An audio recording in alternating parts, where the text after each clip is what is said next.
Bien, mesdames et messieurs, je vais vous inviter à rejoindre vos places, notamment pour cette session 2 liée au combat de la décolonisation au XXe siècle. Donc, dans le cadre de cette session liée au combat de la décolonisation au XXe siècle, nous aurons deux communications. Une première communication d'Aurélien Hermelin sur la garde républicaine de marche en Indo entre Phoenix et Champ du Cygne, 1947-1950, et monsieur Arnaud Azéma entre engagement et refus des interventions militaires des gendarmes pendant la guerre d'Algérie. Dans le cadre, et tous les deux ont eu la chance de travailler sous la direction du professeur Jean-Noël Luc. Ils m'ont demandé tous les deux de bien vouloir évoquer le nom du professeur Jean-Noël Luc, allez savoir pourquoi. Donc nous allons commencer par la première intervention, donc l'intervention de monsieur Aurélien Hermelin, la garde républicaine de marche en Indo entre Phoenix et Champ du Cygne. Monsieur Aurélien Hermelin a un master à l'université de Sorbonne, de Sorbonne Université, sous la direction du professeur Jean-Noël Luc, avec un mémoire qui a été consacré à la deuxième légion de la garde républicaine de marche. Quelle guerre pour quels hommes? Et vous êtes maintenant doctorant sous la direction d'Arnaud Hout, c'est ça? Et votre thèse porte sur les légions de gendarmerie pendant la guerre d'Indochine. Sur la gendarmerie en Indochine. En tout cas, je vous remercie. Vous disposez donc de 25 minutes. Et ensuite, nous aurons l'intervention d'Arnaud Azéma. Et puis, nous passerons aux questions. Vous pouvez... voilà.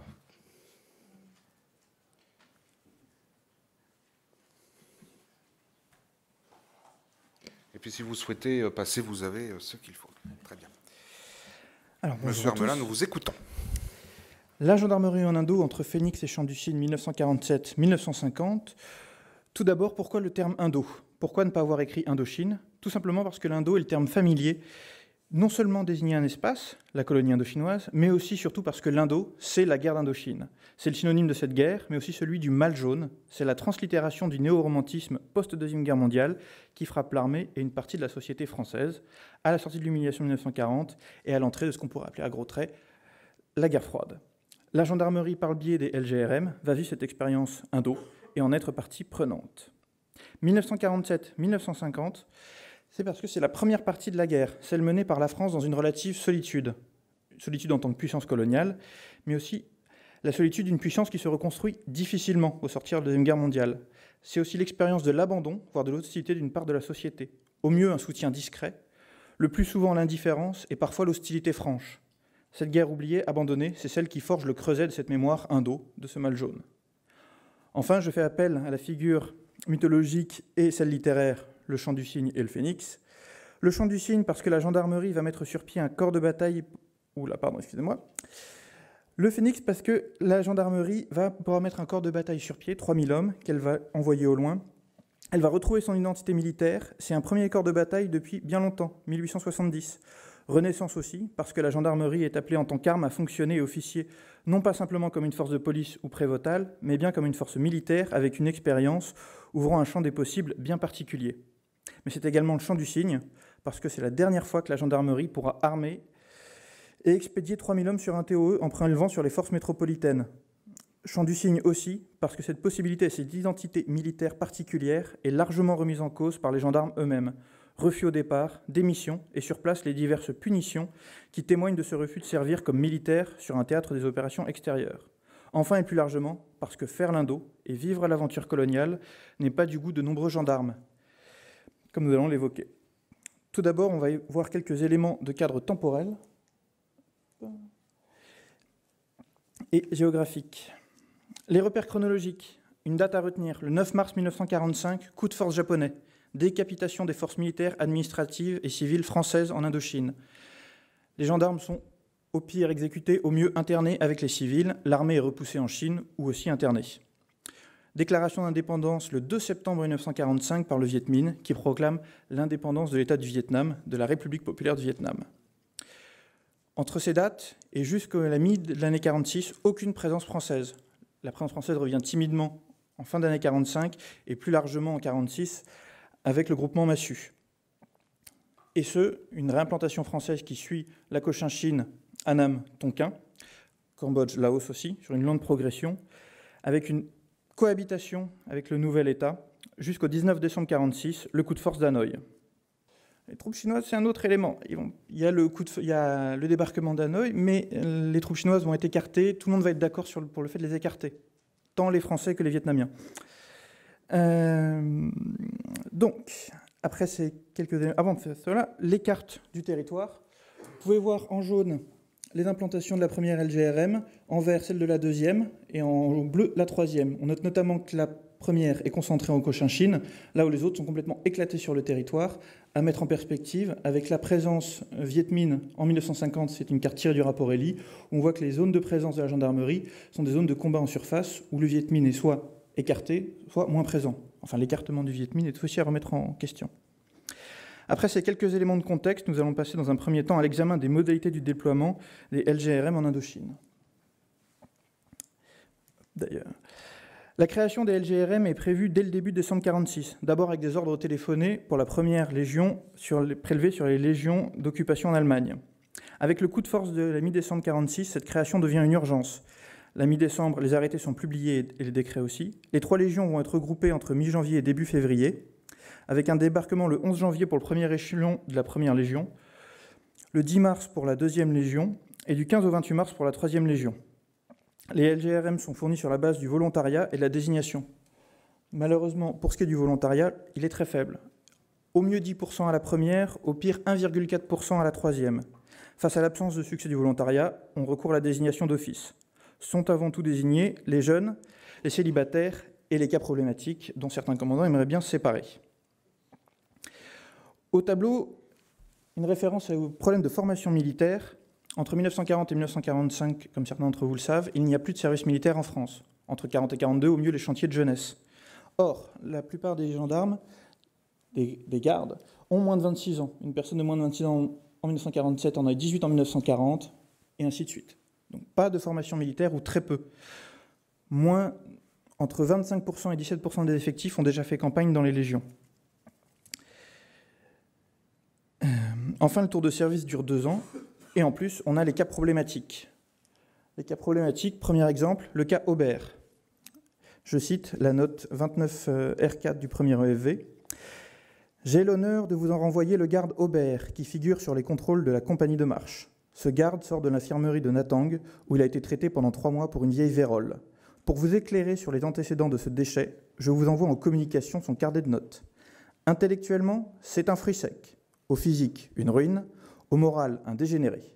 Je recommande particulièrement à vos bons soins ce vieil éthylique indigne de servir l'armée. Vous voudrez bien le surveiller de très près et ne lui pardonner aucune faiblesse. Je suis décidé à tout mettre en œuvre à la première faute grave pour débarrasser la gendarmerie de ce phénomène qui la déshonore. » Ce garde sera d'ailleurs réformé quelques mois après sur une nouvelle faute grave pour ivrognerie. Autre exemple, le cas Francou, fuir la France. Il est volontaire parce qu'il s'est endetté jusqu'au cou, plus de 50 000 francs. Il va devoir rembourser sur sa solde pendant tout son passage en Indochine. Néanmoins, dans un courrier, une note furieuse de son chef de corps, il indique « Un commandant de légion d'Indochine a autre chose à faire que régler les questions de discipline pendantes depuis plusieurs mois avant l'envoi outre-mer. Les légions de marche ne sauraient être considérées comme des légions de discipline. En conséquence, j'estime que des ordres pourraient être donnés pour refuser l'envoi outre-mer de volontaires sous le coup de punitions graves. » Voyons maintenant quelles sont les conditions matérielles d'intervention des LGRM. Tout d'abord, parlons du plus basique, le vêtement. Dans un des rapports, et qui est à l'image de la condition, il est écrit « On y voit à travers le drap ». Le général Boisdonnet, dans ses souvenirs, donne un portrait assez élogieux de son vêtement à la 2e Légion. Ses chaussures étaient françaises, ses bas de laine étaient italiens, son short était anglais, sa chemise et son casque allemand. Sur le casque, d'ailleurs, il y avait le bon goût d'avoir l'aigle hitlérien toujours figurant. Les chaussures, d'ailleurs, elles vont poser des problèmes. Comme au Mali bien plus tard, la qualité est tellement faible et inadaptée au climat humide que les fibres de cuir vont pourrir et ainsi la semelle se décoller de la chaussure. Certains gardes iront donc nu-pieds ou en sandales pour un temps. De nombreuses photos montrent les gardes dégradés torse nu pour épargner l'usure des chemises ou des vêtements afin d'être présentables en cas d'inspection et d'échapper à la punition. De nombreuses punitions d'ailleurs sur la tenue indécente des gardes. On constate en outre l'absence de matériel de communication. À la 2e et 3e Légion, sur leur envoi en Outre-mer, ils sont seulement équipés de téléphones filaires. Or, si on se souvient de la carte précédente, Comment faire du téléphone filaire quand vos unités sont réparties sur tout un territoire de plusieurs milliers de kilomètres carrés? Donc, pour les matériels de transmission, les légions de garde républicaine de marche vont dépendre de l'armée, avec tous les problèmes que ça a pu causer. Le matériel roulant n'est guère plus prometteur. Des véhicules vieux et usés, qui ont tous connu la Deuxième Guerre mondiale, voire plus vieux. Enfin, parlons armement. Ils sont armés sur des fins de stock, de la récupération ou de l'armement en mauvais état. 2 exemples. La Sten Mark II, qui équipe pour une large part la 2e Légion, pose de nombreux problèmes. Ceux qui s'y connaissent en armement connaissent la Sten, l'enrayement ou le chargeur qui part tout seul. À ce cadre, on a l'exemple d'un garde qui, en rentrant de patrouille dans son camion, sans faire exprès, tape son arme où le chargeur était engagé. La rafale part, tout le chargeur y passe. Ne contrôlant mal son arme, 2 autres de ses camarades seront blessés. Le PM MAS 38 aussi, qui équipe la 2e et la 3e. Le capitaine Declercq écrit à propos de cette arme, en regrettant parfois de ne pas avoir été doté d'une hallebarde qui offre beaucoup plus de sécurité d'emploi. En effet, l'arme s'enraye souvent, voire quasiment tout le temps, et est indiqué qu'il est recommandé de partir en patrouille avec la baguette amovible pour déloger une cartouche mal engagée. Je vous laisse imaginer le problème. Ce n'est pas que l'équipement qui pose problème, mais aussi le casernement et les soins médicaux. La plupart des casernements sont vétustes et insalubres. Cette insalubrité, couplée aux conditions météorologiques, chaleur, humidité, provoque de nombreuses maladies de peau et des problèmes sanitaires. Ajoutez à cela les nombreux gardes qui devront construire leur casernement, les fameux postes éloignés, qui connaîtront aussi des conditions déplorables. Un rapport de 1950 de la 2e Légion indique ainsi: la saison des pluies a amené une recrudescence des maladies. Dans un escadron stationné dans la place de Saigon-Cholon et dont l'effectif est de 140 sous-officiers, il a été constaté au cours du dernier trimestre 61 affections du tube digestif, 36 amibiases, 20 affections cutanées, 20 affections pulmonaires, 10 furonculoses, 34 affections diverses, d'où une trentaine de gradés et gardes indisponibles en permanence. Si le nombre élevé de malades est dû en partie à la saison des pluies, il est également consécutif de l'exiguïté du casernement, à une distribution insuffisante d'eau pour les douches et WC, à l'installation défectueuse des cuisines. Nombreux problèmes d'hémorroïdes d'ailleurs, notamment à cause des WC. Il faut ajouter à cela, enfin, la prophylaxie contre le paludisme, qui est basée sur un médicament, la quinacrine, qui provoque une photosensibilité. Souvenez-vous de ces gardes qui vont torse nu, photosensibilité, torse nu, malaise, problème, maladie de peau. À titre des maladies de peau, il faut aussi indiquer que sont notamment touchés 2 phénomènes. Une maladie liée à un champignon, liée au problème de casernement, et aussi une autre maladie qui est déclenchée par le stress et des facteurs psychosomatiques. On voit la qualité. Hop. Passons à la partie suivante. Hop. Pardon, excusez-moi. Donc l'ensemble de ces éléments montre que pour les LGRM, l'Indo a aussi été un enfer vert. L'enfer vert, c'est ainsi qu'était désigné l'Indochine jusque dans les années 50, avant l'apparition des antibiotiques. Mais en dépit de tous ces problèmes du quotidien, la gendarmerie avec les LGRM a réussi son pari de la projection. C'est un véritable phénix qui renaît de ses cendres après la Deuxième Guerre mondiale, qui a réussi à déployer plus de 3000 hommes à 10 000 km de ses bases en moins de 3 mois. Ces 3000 hommes, ça représente 2 à 4% du corps expéditionnaire, soit une toute petite fraction. Augmentés des troupes autochtones qu'ils encadrent, ils représentent un effectif d'environ 20 000 hommes, soit un total de ces environ entre 20 et 25 000 hommes selon les périodes, 15% des effectifs militaires présents sur le TOE, ce qui explique aussi leur importance dans le conflit, en dépit d'une faible présence numérique gendarmique. Le Phénix est aussi le retour aux valeurs militaires. La gendarmerie retrouve toute sa militarité. Les discours des chefs de corps exaltent toutes ces vertus du corps militaire et de l'arme, tous les sacrifices consentis, vertus de courage, d'allant, de discipline. Dans les correspondances comme dans les discours, il est fait mention de la garde républicaine comme une arme d'élite. Élite au titre de la gendarmerie, mais aussi au titre de ces légions de garde républicaine de marche, l'élite de l'élite.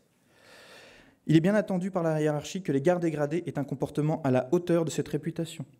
Ce qui s'est traduit aussi par une moisson de citations récoltées par les 3 légions. Chaque légion va récolter entre 450 et 750 citations individuelles et collectives par tour de service. Une vraie réussite. Ces citations sont notamment données par les chefs de quartier. Elles listent les qualités du bon militaire, des chefs de quartier indépendants de l'arme. Esprit de décision, de commandement, courage, allant, valeur sous le feu, discipline. En outre, tous les chefs de corps vont décider de pallier aux chefs de secteur d'autres armes qui ne récompensent pas assez leurs hommes à leurs yeux et vont distribuer à la place témoignages de satisfaction et félicitations. Ce sont aussi pour les gardes et les gradés une protection contre l'arbitraire des officiers des autres armes. Notamment la citation, mais un autre exemple un peu plus cocasse, que j'ai déjà cité au déjeuner. Un capitaine de parachutistes qui s'est fait envoyer une caisse contenant des éléments inconnus est arrêté au port de Saïgon par la garde de la 2e Légion de garde républicaine de marche. Lors de l'arrestation, il refuse le contrôle. À la place du contrôle, il donnera une punition au garde en faction, et le garde en faction rédigera un rapport, à la suite de quoi le chef de corps lèvera la punition et rédigera une note furieuse à l'endroit du commandement et de l'inspection de la gendarmerie. Il y a aussi une autre dimension à ce phénix qui prend son envol, qui s'explique par la mission de pacification et de guerre en surface. C'est une très large palette de missions pour la guerre en surface.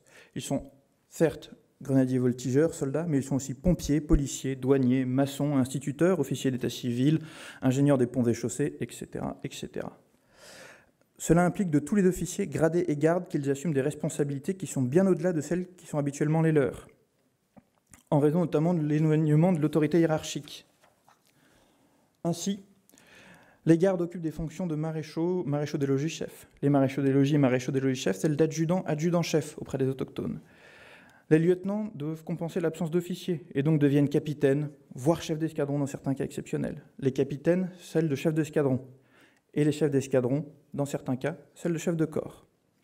Cette militarité retrouvée, cette indépendance valorisée dans les rapports doivent être mis en perspective avec les nombreux refus exprimés de la fonction militaire qui apparaissent, qui sont importants et qui semblent en donner le champ du signe de cette identité de soldats de la loi.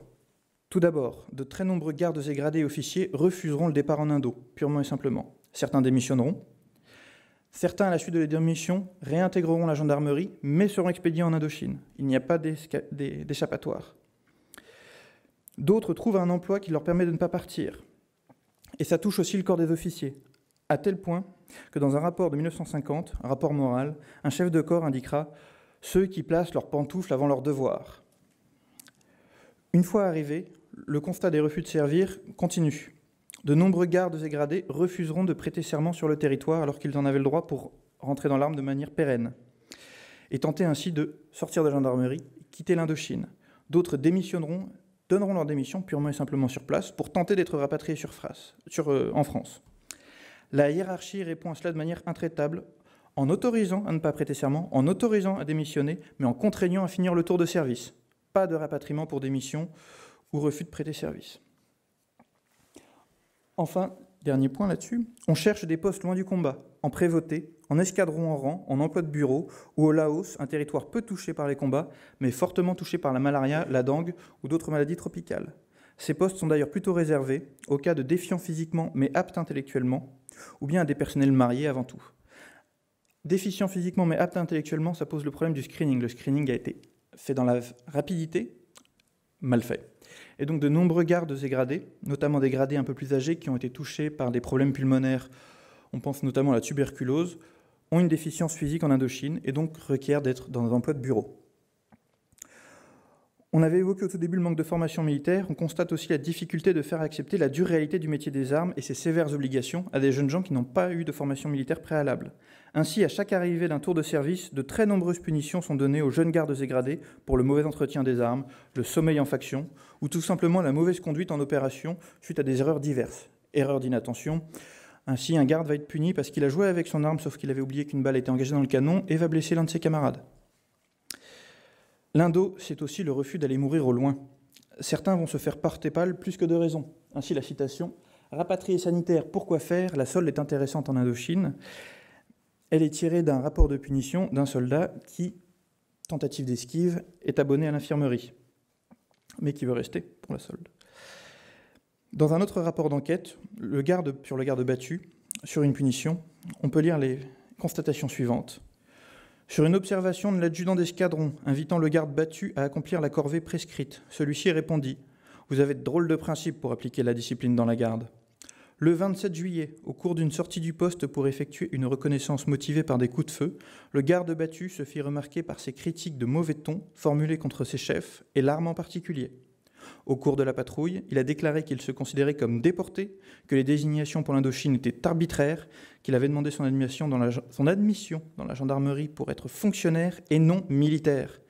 et que, ne possédant pas d'action en Indochine, il lui tardait de rentrer en France, et d'autre part que c'était inutile de compter sur lui pour créer des difficultés aux Indochinois. Les considérations de déportés, d'ailleurs, sont très présentes au début du tour de séjour, à tel point que des notes de service ou des rapports des officiers paraîtront. Mais le refus de mourir au loin a aussi d'autres raisons. Ainsi, on peut sortir du rapport de punition du garde Bruzon cette citation. Le 29 avril 1947, ce garde a causé du scandale durant la sieste et a ameuté tout le quartier par ses hurlements et ses vociférations. Très surexcité et en proie à une colère frisant la folie, ce garde a manifesté bruyamment pendant plus de 20 minutes consécutives qu'il n'avait pas d'action en Indochine, qu'il en avait marre et qu'il voulait rentrer en France. Je l'ai fait transporter à l'infirmerie d'urgence avec demande de prise de sang. Cette dernière opération n'a pas été absolument concluante. Il établit que ce jour-là, le garde Bruzon avait bu du vin. Placé en observation, le garde Bruzon a été reconnu responsable de ses actes et j'estime personnellement que son cas relève plus de la discipline que de la psychiatrie. Au cours de son séjour à l'infirmerie, ce garde a profité du relâchement de la surveillance le dimanche soir pour sortir en ville sans aucune autorisation le 5 mai 1947. Donc pour aborder un problème en Indochine, l'alcool. Les ravages de l'alcool, les cas d'ivresse qui permettent de libérer la parole, comme le cas du garde Bruzon, mais qui touchent le corps expéditionnaire de manière plus large. Le premier motif de punition et de faute grave en Indochine est l'alcool. La consommation est réglementairement fixée à 1 litre de vin par jour et par homme. C'est pour ça que ce n'était pas une constatation qu'il a bu du vin, certes il a pris sa ration quotidienne. Mais 1 litre de vin par jour et par homme, en pays tropical, c'est trop, et ça crée des problèmes. Cette consommation va être revue à la baisse au cours du déploiement, notamment face à la difficulté de s'approvisionner en vin, mais d'autres alcools prendront la relève. Mais elle reste une part importante de l'identité d'une certaine forme de virilisme, la consommation de l'alcool, et ça va constituer un refuge pour de nombreux gardes égradés pendant leur séjour en Indochine. Avec l'alcool, les gendarmes vont découvrir d'autres plaisirs culinaires, au souvenir qu'en 1947, jusqu'en 1948, la France est sous rationnement. Donc en Indochine, ils vont pouvoir se nourrir, pour certains manger bien, fruits et légumes, ce dont ils n'avaient pas forcément l'habitude, et des fruits et légumes exotiques. Plaisir culinaire, mais surtout plaisir sexuel. Si la gendarmerie n'interdit pas les relations avec des prostituées, le phénomène n'est pas encouragé, c'est le moins qu'on puisse dire.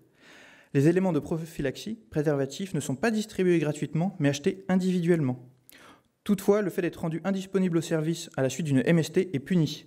Mais l'épidémie peut dans certains cas être telle que des notes de service du chef de corps vers la chef d'escadron, voire les lieutenants, transiteront pour demander à ce qu'une plus grande tempérance soit observée suite à de trop nombreux cas de MST, immobilisant les hommes ou frappant telle ou telle unité. La prostitution participe aussi de cette découverte du plaisir et d'une identité qui va être liée à ce mal jaune, à cette découverte d'un univers extraordinaire pour certains hommes qui vont en ramener ce souvenir de l'Indo, ce souvenir colonial. Ça participe à cette identité. Enfin, dernier point, les gardes égradés sont sous haute surveillance, des interceptions de courriers ont lieu. Ainsi, dans un rapport du 3 octobre 1947, on peut lire, à mettre aussi en lien avec la situation de la métropole à cette époque. Certes, la tentation de trafiquer ou même de se livrer à un petit commerce sans enfreindre la légalité est en contradiction avec les vieux principes de notre arme. C'est là la plus regrettable constatation. Cependant, il convient de remarquer que les buts poursuivis par les militaires incriminés sont d'un petit degré au-dessus des habitudes de troc ou de débrouillage sur lesquelles la situation économique de la métropole oblige depuis longtemps à fermer les yeux. Enfin, des exemples de trafic frauduleux à grande échelle, malheureusement connus, ébranlent les scrupules d'un personnel jusqu'ici foncièrement honnête. Au moment où la crise financière en France va s'intensifiant chaque jour, les plus probes, inquiets sur le sort réservé à ceux qui sont laissés là-bas, forcément gagnés par la contamination morale générale, cessaient à gagner quelques sous, bien timidement, bien maladroitement. En définitive, si je ne peux pas me porter garant de l'inexistence sur plus d'1 millier de gradés et de gardes de quelques brebis galeuses, par contre, en élargissant la vue, je me réjouis de l'absence dans les interceptions postales de récriminations, critiques, attaques, relations de pure invention, comme il en avait été décelé au début du séjour des unités en Indochine. Donc on peut voir c'est notamment ce lien permanent avec la situation de la métropole, mais aussi cette dénonciation du phénomène général moral. On pensera plus tard après à l'affaire des Piastres ou aux différents scandales qui vont toucher la 4e République. Mais ces habitudes de débrouillage, de troc ou de petits trafics qui sont restées de la guerre, ces petites habitudes de marché noir qui continuent. Et le fait notamment que de nombreux gardes dégradés vont pouvoir recevoir des colis de métropole, avec certaines productions qu'on ne trouve pas en Indochine, mais envoyer des colis en métropole pour nourrir aussi en partie leur famille. On vient de le voir, le refus de faire la guerre, d'être militaire, de partir au loin a toujours existé marginalement, constitue un fait nouveau par son ampleur. Il est quand même assez important. Il y a plus de punitions distribuées que de citations. C'est quand même présent. Et les punitions ne permettent de repérer que les éléments pris, mais le phénomène du pas vu, pas pris, notamment avec l'éclatement géographique et des gendarmes qui sont dans des postes lointains, permet de penser que ça va beaucoup plus loin. Monsieur Hermelin, je vais vous demander de bientôt conclure. J'arrive à la conclusion. Alors, ces comportements ne sont toutefois pas linéaires, car les attitudes changent et ne sont pas réductibles à des statistiques ou des chemins de carrière stéréotypaux. En effet, le même gars qui a pu fauter au début a pu se racheter par une situation par la suite. En conclusion, j'aimerais vous lire un dernier extrait, celui d'un discours tenu par le lieutenant Richard. C'est un discours où on retrouve plusieurs éléments, notamment la vision coloniale traditionnelle, à savoir que l'on civilise un autochtone en lui imposant l'habitus français, en dépit des traditions différentes, qui est toujours bien prégnant. Ce lieutenant envoyé sur un TOE a une vision très traditionnelle de son arme qu'il cherche à diffuser aux gendarmes laotiens. Ce discours est marqué à la fois par l'exotisme, la tradition et aussi un certain aveuglement. Je cite. « Nos gendarmes vont aujourd'hui pour la première fois prêter serment devant le tribunal et la pagode, acte qui engage toute leur carrière. Ils deviennent en effet, à compter de ce jour, soldats de la loi et assermentés seront crus sur parole. Cela doit impliquer de chaque gendarme un changement radical. Certains actes qui les faisaient rire ou les laissaient indifférents lui apparaîtront comme interdits. Tel ami dont il tolérait les écarts de conduite sera tenu pour peu sérieux. Progressivement, il s'instruira, prendra goût aux longues tournées, fera connaissance avec les recoins éloignés de sa province et acquérera facilement cet esprit de corps un peu spécial que l'on nomme l'esprit gendarme. S'il a de l'étoffe, c'est-à-dire de la langue, de l'activité, un fond d'instruction générale, il sera rapidement poussé vers l'avancement. Si, au contraire, les lacunes initiales de sa formation ne lui permettent pas d'ambitionner les galons, il restera simplement le bon gendarme, le soldat du rang dont l'existence ne connaîtra comme un père, en dehors des incidents de service, que les changements de résidence destinés à le conduire dans un poste plus agréable ou jugé avantageux. De toute façon, gradés et gendarmes lancés dans un nouveau métier qui va être demain le leur sauront faire de la gendarmerie royale une arme d'élite, comme leur est née la gendarmerie française, et sauront maintenir haut leur devise, servir dans l'honneur. Je vous remercie.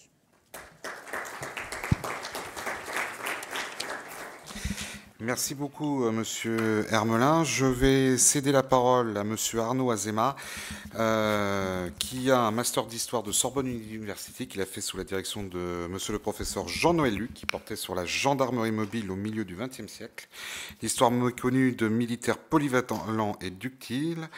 Je vous laisse la parole pour 25 minutes pour votre exposé consacré à Entre engagement et refus, les interventions militaires des gendarmes pendant la guerre d'Algérie. Vous avez la parole. Je vous remercie. Donc je vais prendre la suite directe en fait de mon camarade qui a présenté donc lui l'Indochine et moi je vais présenter donc les gendarmes en Algérie. Ça sera un balayage en fait global des actions de la gendarmerie entre les actions militaires dans le bled et les interventions en ville à Bab el Oued. Donc il n'y aura pas vraiment de focus sur certaines opérations, ça sera un balayage général. Alors, tout d'abord, l'Algérie a une place spéciale dans l'Empire colonial français, puisque c'est une colonie de peuplement dans laquelle on trouve une forte population d'origine européenne, qu'elle soit française ou espagnole, etc. Et le principal problème de cette population, c'est que c'est elle qui a la main sur le pays. Pour faire simple, il y a 10 millions d'habitants en Algérie en 1950, il y a 9 millions de musulmans et 1 million d'Européens. Et ce sont les 1 million d'Européens qui tiennent le pays, que ce soit économiquement ou politiquement.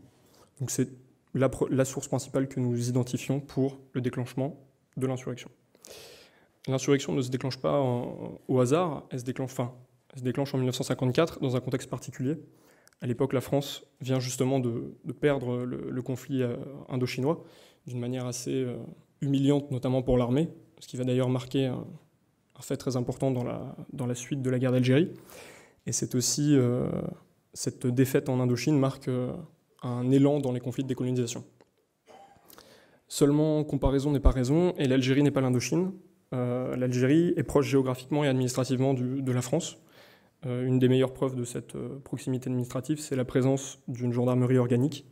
Donc vous avez les chiffres au tableau, qui regroupe à peu près 5000 hommes, mais ces 5000 hommes doivent être mis en relation avec la population, ce qui fait que le ratio gendarmes par habitant est 3 à 4 fois moins important en Algérie qu'en France.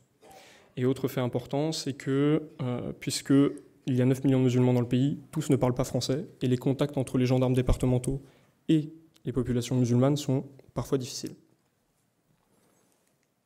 Donc nous verrons un plan donc, en 3 parties, très classique, qui répondra à la problématique suivante. Comment la pluralité des interventions militaires des gendarmes interfère-t-elle sur les hommes qui les conduisent? Sachant que nous étudierons principalement le cas de la gendarmerie mobile pour voir la psychologie, entre guillemets, des gendarmes. Alors, grand 1, une véritable assimilation de la gendarmerie par l'armée. Cette relation est d'abord une évidence mathématique, puisqu'il n'y a que 13 000 gendarmes au maximum en Algérie, il y aura jusqu'à 500 000 soldats. Mais la gendarmerie départementale sert d'outil de renseignement et d'auxiliaire de l'égalité. Alors, il faut savoir que la participation de la gendarmerie départementale aux actions de combat pendant la guerre d'Algérie est extrêmement limitée. Tout d'abord parce que... extrêmement limitée et se limite en général la participation aux actions de bouclage de l'armée. Donc l'armée arrive sur un secteur, le boucle, et c'est en général le commandant de la section locale qui va, par sa connaissance du terrain et des habitants, qui va guider justement avec son renseignement l'action de l'armée.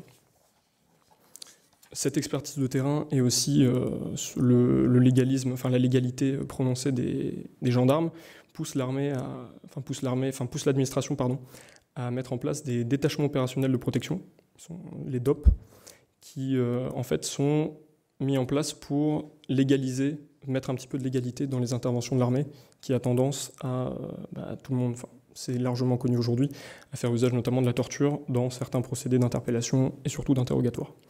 Le problème, c'est que les gendarmes sont impuissants dans ces actions de régulation de l'armée, car ils ne sont pas assez nombreux, et pire encore, ils y participent parfois, à quelques reprises. De toute façon, de manière générale, les méthodes sont trop différentes. Les méthodes de l'armée et de la gendarmerie sont trop différentes pour être compatibles. Il n'y a qu'à voir la citation donc, du chef d'escadron Soulet, qui explique que les forces de l'ordre ont abattu 37 individus, alors que de son côté, la gendarmerie a appréhendé 29 musulmans. Cette dichotomie entre l'appréhension et le tir explique, en fait, simplifie la relation qu'ont les deux armes avec la population. De toute façon, l'affectation aux missions de combat et l'affectation aux missions de combat de la départementale est combattue par l'armée comme par la gendarmerie. D'un côté par l'armée parce que, comme vous pouvez le voir dans cette citation, elle est jugée trop procédurière, et peu et faiblement efficace par conséquent, tandis que la gendarmerie estime que ces missions sont trop chronophages et contre-productives. Dans ces cas-là, en fait, la blanche est limitée à de la surveillance répressive et principalement à de la collecte du renseignement. Et cette collecte de renseignement est d'ailleurs une des meilleures preuves de l'assimilation de la gendarmerie par l'armée, puisque au lieu de transiter d'abord par l'état-major de la gendarmerie, les renseignements sont phagocytés par les gradés de l'armée, enfin par les officiers de l'armée, aux grandes dames justement des officiers de la gendarmerie départementale. L'autre subdivision donc, de la gendarmerie, qui est la gendarmerie mobile, est-elle beaucoup plus enjouée de sa participation de sa relation avec l'armée. Comme le dit le capitaine Hoge, la camaraderie des officiers de l'armée envers ceux de la GM est très appréciée. Les escadrons de gendarmerie mobile sont eux intégrés au dispositif de l'armée de terre. Ils participent à des missions de combat en commun, et ces missions de combat sont d'ailleurs sont les mêmes, et ça provoque des remarques, notamment le capitaine Lévesque, vous avez la citation au tableau, qui explique que le statut de sous-officier des gendarmes n'est pas respecté dans l'attribution des missions, qui sont les mêmes que celles de l'armée, et qui correspondent à ce niveau-là à celles de seconde classe. Un bon exemple de l'interopérabilité entre les escadrons de gendarmerie mobile et les unités de l'armée de terre, c'est le cas de l'escadron 4-4 à la Mekta Kasbah. Alors ce n'est pas l'escadron 4-4 qu'on peut voir là, mais c'est une bonne illustration. Cet escadron est affecté à des missions de combat et de protection, exactement les mêmes que celles des unités de ligne, et pallie aussi à la défaillance de l'administration coloniale. Notamment ici on peut le voir, avec la construction d'une école. L'unité d'ailleurs, l'unité 4-4, est relevée dans cette mission à la Mekta Kasbah par une unité de l'armée de terre. Cette mise à disposition ne déplaît pas aux officiers subalternes, comme l'indique notre citation, mais elle n'est pas au goût des officiers généraux de l'arme, qui préféreraient voir les effectifs de la gendarmerie mobile alloués, comme en métropole, sur le renfort à la gendarmerie départementale, qui est largement débordée. Il faut aussi noter que les CRS ne sont pas affectés à ces missions. Ils récupèrent prioritairement les missions dont la gendarmerie mobile ne veut pas être affublée, que ce soit la garde de postes fixes, etc. Grand C, les commandos de chasse de la gendarmerie. Acquérir la valeur militaire du para en gardant la valeur morale du gendarme.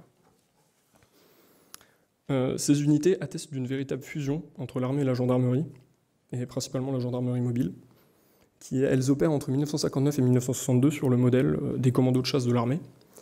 Ce sont une véritable force de contre-guérilla qui s'appuie sur un équipement léger, une forte mobilité pour marquer en fait des zones rebelles appelées Katiba et qui en fait sont utilisées pour faire la guerre aux Félagas comme les Félagas. Donc les empêcher de se regrouper, de se reposer, etc. C'est vraiment du harcèlement. Organisé au sein de l'armée, donc ces commandos de chasse, il suit également la réprobation des officiers généraux de la gendarmerie nationale, premier chef du général Morin, qui juge ces missions de combat incompatibles avec les missions traditionnelles du corps. Mais nouvelle preuve que la gendarmerie, la hiérarchie de la gendarmerie est largement court-circuitée durant cette guerre. 6 commandos sont tout de même incrémentés. Comme on peut le voir au tableau, les forces des CCG sont composées de harkis pour les hommes de troupe, parfois même des hors-la-loi repentis, souvent, parce qu'ils sont jugés comme étant les meilleurs harkis, encadrés par des gradés des officiers de la mobile, ce qui permet de démontrer en fait la polyvalence du corps. La gendarmerie mobile est, au début de la guerre, et jusqu'en 1962, affectée à des missions de combat, et nous verrons que l'armée ne peut pas remplir le rôle de la gendarmerie mobile dans le maintien de l'ordre. Et ces unités sont d'une efficacité redoutable. Avec 600 hommes, elle compte 952 neutralisations au prix de 15 pertes. Donc après avoir vu principalement les missions dans l'arrière-pays algérien, nous allons maintenant voir les missions de la mobile, et principalement de la mobile de renfort, pas les EGM organiques, qui sont déployées en ville. Donc les escadrons quittent le Bled pour les villes algériennes entre 1950 et 1960. Emmanuel Jolin écrit d'ailleurs qu'en juin 1960, les opérations de la Jaune sont exclusivement citadines, parce qu'il s'agit de s'opposer en fait aux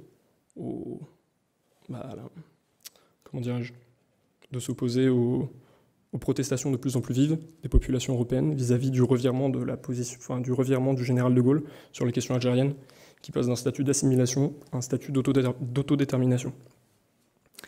Cette inquiétude des populations européennes, se transforme rapidement en violence, qui s'illustre de manière paroxystique dans la semaine des barricades à Alger, du 24 janvier au 1er février 1960, durant laquelle des Européens, issus pour beaucoup d'unités territoriales, donc formés par l'armée, se retranchent sur le plateau des Glières pour tenter de déclencher une insurrection. Le bilan est connu. Des escadrons de gendarmerie mobile venus déloger les insurgés se font fusiller et laissent 14 hommes sur le plateau des Glières. D'ailleurs, cet événement ne marque pas qu'une cassure profonde entre les Français de souche européenne et les gendarmes mobiles. Elle ternit aussi... Pardon ? Non, très bien. Elle ternit aussi les relations avec l'armée. Les travaux récents du colonel Mézières ont mis en avant que les parachutistes ont clairement laissé du temps aux unités territoriales pour pour mitrailler les mobiles. D'une manière générale, de toute façon, l'armée prouvera son incapacité à maintenir l'ordre durant la guerre à cause de sa partialité. Elle n'hésitera pas à faire feu sur les musulmans et à s'allier aux Français de souche européenne. Durant la fin du conflit, la gendarmerie mobile, au même titre que les CRS, deviennent une force d'interposition qui s'interpose vraiment entre une possibilité de guerre civile, notamment voulue par l'OAS, et la neutralité de ces forces, puisqu'ils jugent de la même façon, ils interviennent de la même façon contre les Européens que contre les Algériens, lui vaudront une véritable haine de l'OAS, sur laquelle on va revenir. Donc, grand B, la gendarmerie mobile est persuadée, et c'est vrai, qu'elle a sauvé le régime, elle s'est distinguée en demeurant pratiquement seule, fidèle au pouvoir. Le putsch des généraux illustre la différence fondamentale entre une partie de l'armée et la gendarmerie. D'un côté, l'armée est blessée dans son orgueil de voir une victoire militaire, acquise au prix de pertes non négligeables, se muer en défaite diplomatique. De l'autre, la gendarmerie s'acquitte sans passion de sa tâche, dans un légalisme toujours présent. Mais il faut cependant nuancer ce tableau. La gendarmerie se retrouve divisée sur la question. La départementale, composée de Français de souche européenne et beaucoup de harkis, voit d'un très mauvais œil le revirement de De Gaulle. Cependant, elle ne rejoint pas les putschistes. La mobile, elle, moralement touchée par la semaine des barricades, a sans doute beaucoup moins de raisons de soutenir le putsch. Cependant, même la mobile est loin d'être parfaite. Elle avait déjà lâché prise en 1958 lors de la prise du pouvoir du général de Gaulle. 3 ans plus tard, elle n'entreprend aucune action contre les putschistes. Elle se tient dans une certaine passivité qui sera largement reprochée au général Tridon, qui devait, avec 18 escadrons de gendarmerie mobile, dégager le palais d'été. Celui-ci arguera que pour éviter un bain de sang, il n'est pas intervenu comme il avait été demandé. Cependant, par la force des choses, c'est la gendarmerie mobile qui reprend le pouvoir à Alger les 25 et 26 avril 1961, et qui par conséquent est associé au général de Gaulle au sujet des putschistes et des Européens. 2 visions s'affrontent sur la tenue des gendarmes mobiles, celle des perdants, qui jugent que les gendarmes bombaient le torse, et celle des gendarmes qui s'estiment corrects mais fermes.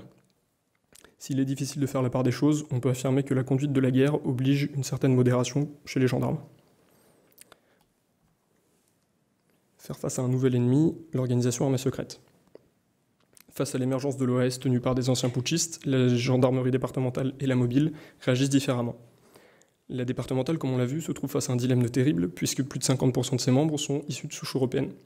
Donc mener un combat face à ses anciens amis et parfois même son ancienne famille, enfin sa famille, est trop difficile, et Emmanuel Jolin met en avant une propension à se laisser désarmer et à fermer les yeux au moment des interpellations de Français de souche européenne. En outre, la subdivision se désagrège petit à petit, puisque personne ne se fait plus d'illusions. Les Européens qui la composent songent le plus souvent à rentrer en France, et les harkis désertent, donnent des gages au FLN en désertant. La gendarmerie mobile, elle, est une cible prioritaire pour les hommes de l'OAS. Son légalisme en fait un ennemi, et le contingent, lui, est épargné, puisque l'OAS en espère le ralliement. Le général Salan ordonne même, et c'est écrit, de tirer à vue sur ces hommes en tout lieu et à toute heure. Et les CRS seront aussi visés, au même titre d'ailleurs que les gendarmes mobiles, comme serviteurs zélés du gaullisme.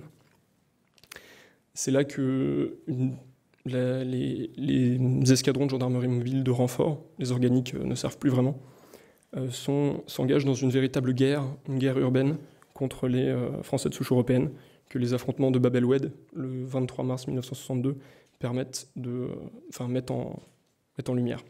Selon Benoît Haberbusch, la force de frappe est composée de gendarmes mobiles qui s'appuient constamment sur des éléments d'infanterie et qui perdront 20 tués et 80 blessés durant cet épisode de guerre de rue qui marque la fin du conflit. Grand 3, une démobilisation manifeste, la difficile question de la militarité dans la mobile durant la guerre d'Algérie. En fait, la gendarmerie mobile est partagée entre 3 points de vue. D'un côté, les officiers généraux sont opposés à la militarisation du corps, on peut imaginer principalement pour préserver l'indépendance de la subdivision. Les capitaines et chefs d'escadron, notamment le capitaine Bedonnet, qui à l'époque était capitaine, né dans les années 20, ont sans doute un contexte personnel qui les lie beaucoup à la pratique militaire. Et d'ailleurs, ce témoignage du capitaine Bedonnet est repris par nombre d'officiers de la mobile, notamment le capitaine Mercier, qui explique en 1957 que la vie trépidante et mouvementée qui leur, aux gendarmes mobiles, est imposée n'est pas faite pour leur déplaire sur le plan des activités.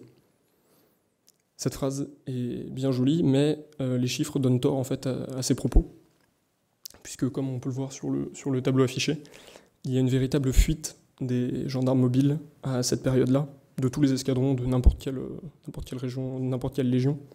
Ici, c'est le groupe d'escadrons 3-3.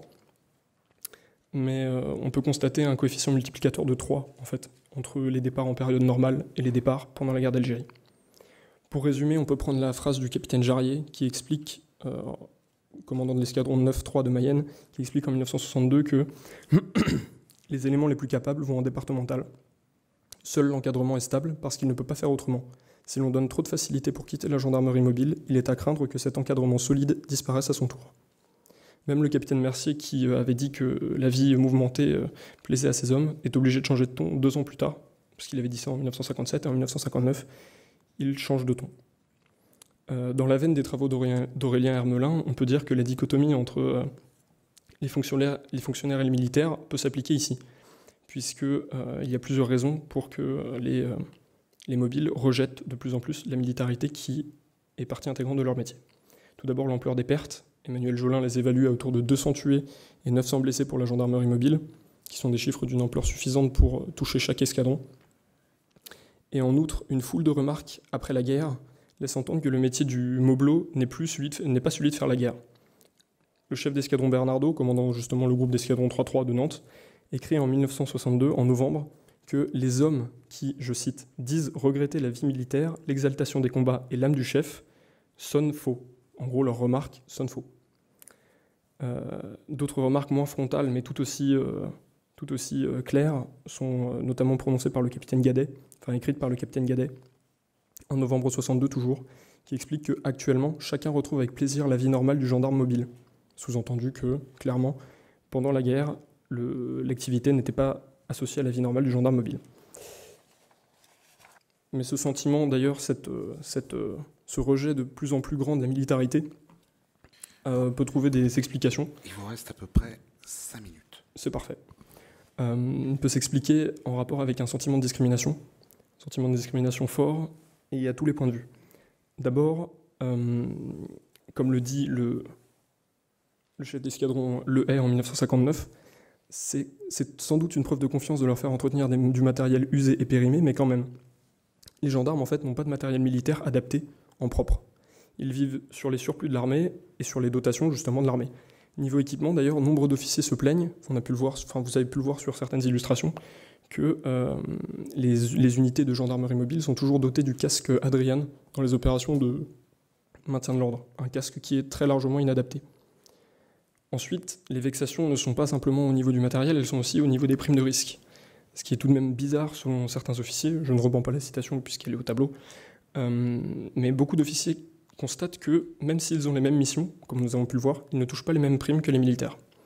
En outre, certains officiers, notamment le chef d'escadron Le Hay aussi, se plaint du fait que, pour certains escadrons qui sont affectés au Maroc et en Tunisie, les passages gratuits sont supprimés. Ce qui fait qu'en fait, les gendarmes affectés en AFN ne peuvent pas rentrer chez eux pendant leur congé, sans payer en tout cas. C'est sans doute d'ailleurs la dimension familiale qui est la plus difficile à supporter pour ces hommes.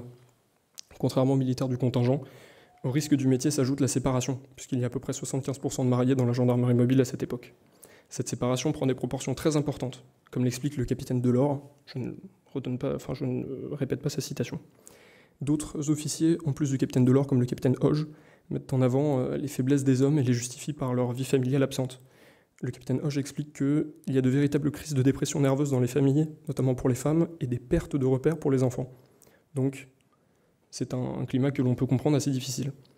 D'ailleurs, durant cette période dans laquelle la déconsidération prime largement, les CRS souffrent des mêmes maux que les gendarmes mobiles. Pour conclure, nous pouvons mettre en exergue plusieurs points. D'abord, la domination de l'armée sur la gendarmerie, qui conduit à court-circuitage de la hiérarchie gendarmique. Ensuite, des cultures professionnelles très différentes, sûrement même trop différentes pour être conciliées. Ensuite, le légalisme, la ductilité et la résilience de la mobile, parce qu'on peut résumer la fin de la guerre d'Algérie à cette phrase du chef d'escadron Le Dorz. Placé souvent sous les ordres de chefs militaires dont les conceptions du devoir en Algérie n'étaient pas les siennes, la gendarmerie mobile a fait son devoir quand même, souvent malgré, parfois contre. Et enfin, cette dernière, la gendarmerie mobile, n'est finalement pas infaillible, puisqu'en rapport avec les défections évoquées, nombre de rapports pointent la baisse de la valeur des effectifs durant la guerre et le dérèglement certain de ceux-ci. Je vous remercie.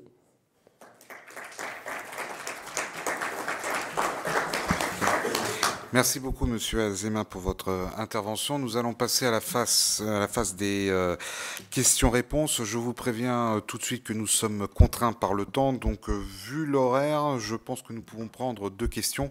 Je demanderai à chacun de nos intervenants, s'ils sont interrogés, de faire assez court. Malheureusement, dans leur réponse, être président, ça a des avantages, mais être celui de maître des horloges, pas tout le temps. Y a-t-il des questions, Monsieur ? Oui, 3 remarques sur l'Algérie. Premièrement, les 14 gendarmes n'ont pas été tués sur les barricades. Dans mon souvenir, c'est rue d'Isly. C'est un peu différent. Ce sont des régiments parachutistes qui ont opéré pour supprimer les barricades. Deuxièmement, problème, c'est que les déplacements étaient de 6 mois et que l'escadron remplaçait un escadron. Ce qui fait que ceux qui avaient la malchance, entre guillemets, d'être à Noël la première fois, l'année suivante, ils étaient à nouveau à Noël, donc les familles étaient privées Inversement, ceux qui avaient Noël chez eux, ils avaient les mois d'été, disons, donc ils ne pouvaient pas avoir les permissions avec leurs enfants. Donc c'était une raison aussi de ces problèmes. Alors, je crois que c'était ça les deux observations que je voulais faire, si vous voulez. Si je peux ajouter quelque chose là-dessus, c'est très rapidement, c'est que le problème n'est pas simplement les déplacements en Algérie, mais aussi les déplacements en France à l'époque, parce qu'il y a à peu près 230 à 280 jours de déplacement pour les escadrons à cette époque-là. Donc il n'y a pas que le problème des déplacements en Algérie. Oui. Monsieur le professeur ? Une simple information complémentaire sur l'affaire des gendarmes mobiles tués. J'attire votre attention sur l'ouvrage qui vient de paraître de Francis Mézières, 1800 pages. C'est un ancien officier de para et de gendarmerie qui, pendant 3 ans et demi, a vraiment exploré toutes les archives accessibles, et même celles qui ne l'étaient pas, pour essayer d'y voir clair sur ce véritable drame. Son ouvrage s'appelle « 24 janvier 1960 mythe du suicide de l'Algérie française, le maintien de l'ordre le plus meurtrier de la mobile ». Alors je crois qu'il ne s'agit pas tant de l'affaire de la rue d'Isly, pour être bref, comme l'invite le président. C'est au début de la semaine des barricades. Il y a une manifestation de Français d'Algérie de souche européenne pour laquelle sont prévus 14 escadrons de gendarmerie mobile avec en soutien 2 escadrons de parachutistes. La fusillade éclate du côté des émeutiers, des immeubles. Elle dure 40 minutes. On ne chiffre pas le nombre de balles qui sont tirées, mais on sait que du côté des mobiles, il y en a une 60aine. Bilan, 14 mobiles tués, dont 2 seront achevés par lynchage, et 6 manifestants tués. Ce que montre parfaitement cet ouvrage, c'est la totale responsabilité des tenants de l'Algérie française, enfin des nationalistes de l'Algérie française, et des officiers qui les suivent, puisqu'il montre bien que ces officiers de para, contre les consignes qui ont été données, ont différé l'intervention des 2 régiments de para qui devaient venir étayer les mobiles pendant trop longtemps, ce qui fait qu'ils sont arrivés beaucoup trop tard. Et cet ouvrage montre bien aussi l'inanité parfaite de tous les mythes diffusés par l'OAS et les tenants de l'Algérie française. Alors il y en a 2 qui, évidemment, qui ont été mis en circulation pour essayer de montrer qu'en fait tout le problème venait soit des mobiles, soit du pouvoir gaulliste. Premier mythe, ce sont les mobiles qui ont tiré les premiers. C'est faux. Deuxième mythe, c'est le pouvoir gaulliste de Paris qui a envoyé des barbouzes déguisés en mobiles, qui se sont mis derrière les mobiles pour leur tirer dans le dos. Totalement aberrant. Cet ouvrage offre aussi l'avantage d'élargir considérablement la perspective et de reprendre, si on peut dire, les questions du maintien de l'ordre de la révolte du Constantinois jusqu'à la fin de la guerre. Je n'ai fait que le parcourir, mais j'ai l'impression quand même que c'est un peu un événement historiographique sur quelque chose que l'on connaît plus ou moins. Personnellement, dans mon cours depuis près de 20 ans, je disais toujours que malgré la fusillade subie par les mobiles, les paras se hâtaient avec lenteur. Bon, en fait, ils ne se hâtaient pas du tout, ils étaient maintenus sur place et ils ne sont pas intervenus. Merci, monsieur le professeur. La dernière question. Oui, pour monsieur Hermelin. Je pense que vous avez manqué de temps, peut-être. Je dis ça parce que, personnellement, à écouter votre présentation, je me dis pourquoi marquer l'Indochine sur le drapeau de la garde républicaine, quoi, parce qu'on a l'impression que c'est le bataillon disciplinaire qui je pense que... je vais vous laisser répondre. Je pense que vous avez eu le temps de présenter tous les aspects, beaucoup d'aspects négatifs. Ça aurait été intéressant peut-être de dire si c'était la même chose. Bon, il n'y avait pas d'appelés, mais il y avait d'autres troupes professionnelles. Pouvoir faire un parallèle, parce qu'on a l'impression que c'est une catastrophe, ces légions de marche, à vous écouter. Et ça aurait été bien de dire un peu plus ce qu'ils avaient fait sur le plan militaire. Ils ont eu pas mal de morts. Et de votre présentation, là, il est ressorti beaucoup d'aspects vraiment négatifs, je trouve. Alors, phénomène psychologique, on retient toujours ce qui est dit à la fin. Souvenez-vous du milieu, 450 à 750 citations par tour de service. Donc tous les 2 ans, chaque légion prend 450 à 750 citations. C'est comme une manifestation d'une action militaire, et reconnue. Que l'armée a du mal à distribuer les citations et que les cadres, les chefs de corps pallient à cet effet. Mais malgré que les cadres aient du mal à donner citation, ils en ont quand même 450 à 750. dont à titre de l'armée, à titre du corps d'armée. Enfin, c'est pas rien.